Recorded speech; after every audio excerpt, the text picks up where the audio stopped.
and we feel very confident they'll get it done, because amazing things have happened in Bangladesh. Young people of Bangladesh rose up, gave their lives, gave their blood to create what they have been telling us, to create a new Bangladesh. They felt very frustrated with the old Bangladesh.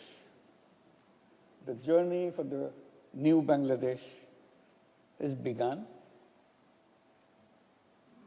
on 5th of August. And that's what we are looking forward to make it happen for them. Bangladesh, the old Bangladesh used to be a country of enormous corruption. You cannot match any country with Bangladesh in terms of corruption. We are the champion. The new Bangladesh is dedicated to create a country of zero corruption.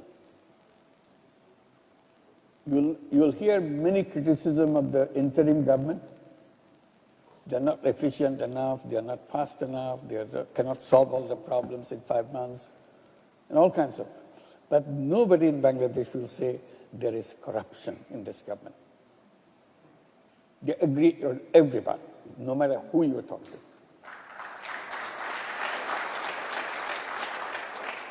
That's the beginning of new Bangladesh. Rest is just a path what you take, how do you get there.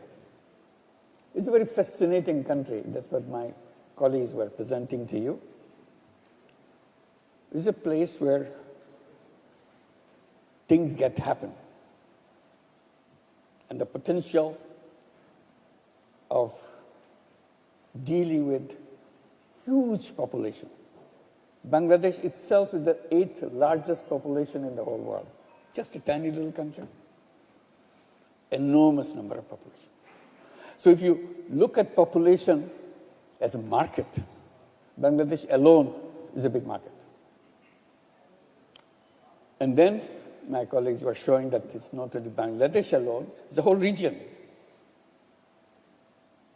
It's a kind of unified economic region with Bhutan, with Nepal, with the 7 sisters of India. Nature has put them into one basket. You can't escape that. And we're excited about it. Enormous possibility of hydropower, clean power in Nepal, Bhutan. It's there. It's waiting to be explored, waiting to be utilized. So clean energy is right there. And those young people, half the population under the age of 25, as my colleague was explaining. It's enormous potential. Young people bubbling with enthusiasm, bubbling with ideas to get things done. And Bangladesh is a very interesting country. Have you ever heard of a bank which lends not to rich people? That's their motto. They don't lend money to rich people. No bank in the world will say that.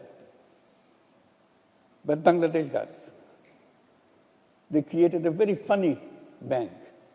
Lends only to the poor people, only. Not only they lend money only to the poor, they lend money to poor women. And it doesn't end there. It lends money to illiterate poor women, where women keep repeating to themselves, repeating to the bank official, I'm afraid to touch money. I don't want to touch money. She's scared. Because she cannot count. Nobody ever allowed her to touch money. Bank says, no, you touch money. This is your money. We give it to you to start business. And have you ever heard bank lending money $5, $10, this bank does. So Bangladesh does all kinds of funny things. And those funny things become big, become global, become more powerful. It spreads from Bangladesh to everywhere, including in Europe, including in the United States, including all over Latin America, all over Africa, all over Asia. It's a very fascinating country. These women, illiterate women, changed the world. They changed their life in the process. They changed the minds of many, many, many academicians, researchers, policymakers. They did by showing what they can do. Amazing things. Have you ever heard a bank lend less than $1,000 for a housing loan? This bank does. Lends money under $1,000 for housing loan to build a house because they don't have a house.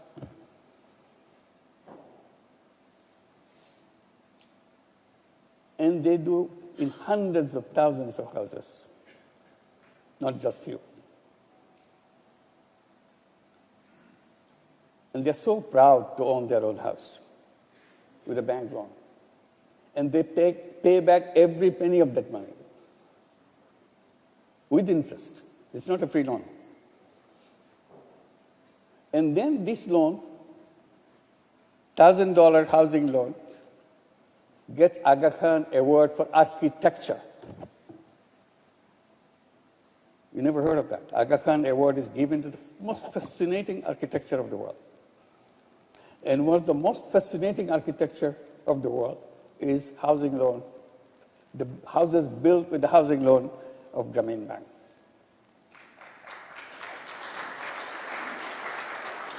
So I'm saying that they do interesting things. That's what we are all about. It's not just business. It's a business with a purpose. To do things happen in the lives of the people. That's what the Bangladeshis do. Have you ever heard $5 health insurance program? $5 health insurance program for the whole year, providing you health service in a sustainable way, not in a charity way. That program covers its cost and provide all health services to the entire family, not just one person. That's what the healthcare program created in Bangladesh. Have you ever heard a country which never had any industry at all?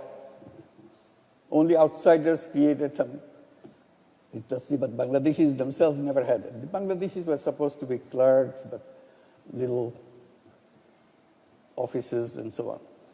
Never a businessman. Out of nowhere, they created garment industry.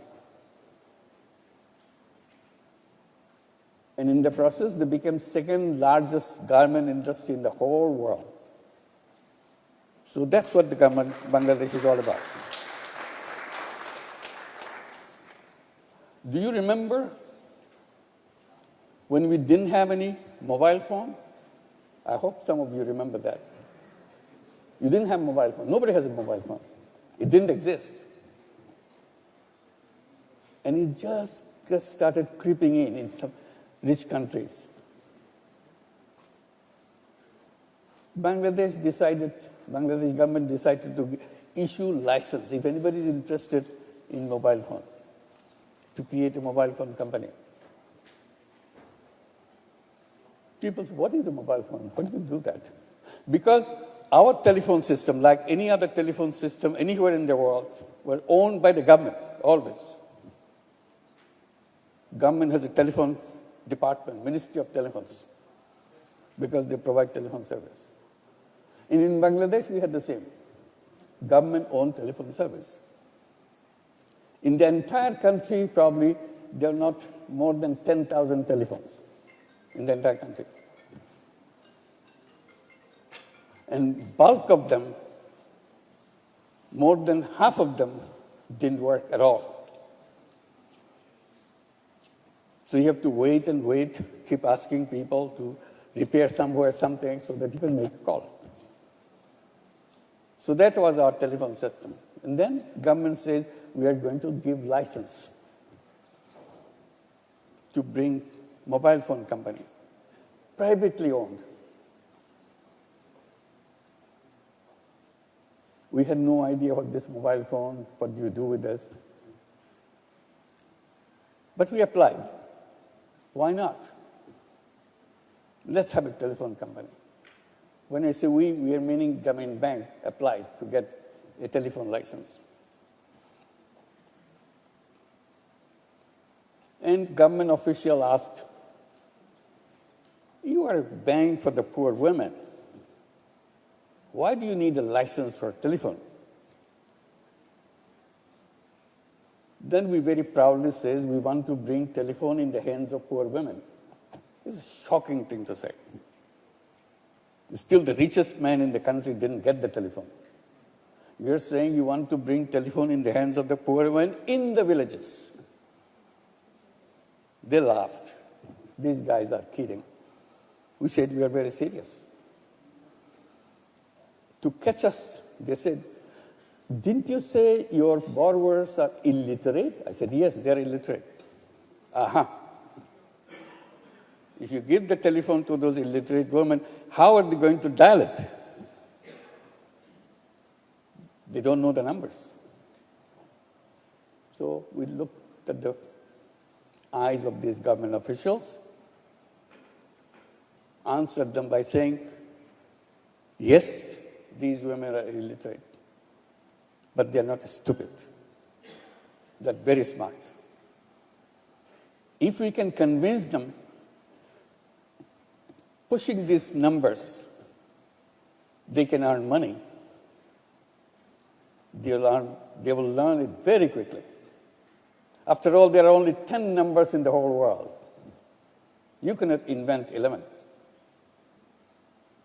Government officials didn't trust it. So they kept on asking questions. In the meantime, we didn't give up.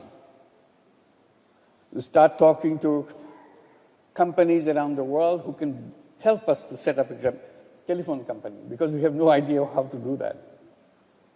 Every company we approached, in Europe, in USA, in Asia, they said no.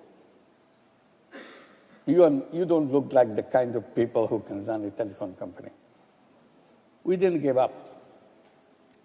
Finally, it worked. We found someone who loved Grameen Bank in Norway. He happens to be the chairman of a telephone company in Norway. So I talked to him. He said, okay, we have a telephone company, we'll partner with you. If nobody else does it, we'll do it. Telenor of Norway. But the entire board of Telenor refused it. Their argument is, we never worked in Asia. We don't know what Asia is. We don't even know where Bangladesh is. We don't want to go and set up a company in Bangladesh. It's supposed to be a very poor country. And we're not familiar with that. Chairman was insistent. He said, my friend says he can do it. Let's help him. So that's the beginning of a partnership, because all the officials of Telenor were saying, even if you have a telephone company in Bangladesh, the market will be so limited because these are poor people. And these guys in the company, they are saying they want to bring telephone in the hands of poor women. This company will never work. Again, chairman was adamant. He said, we'll give it a try. So we had a partnership. Telenor officials were so upset. They hired a consultancy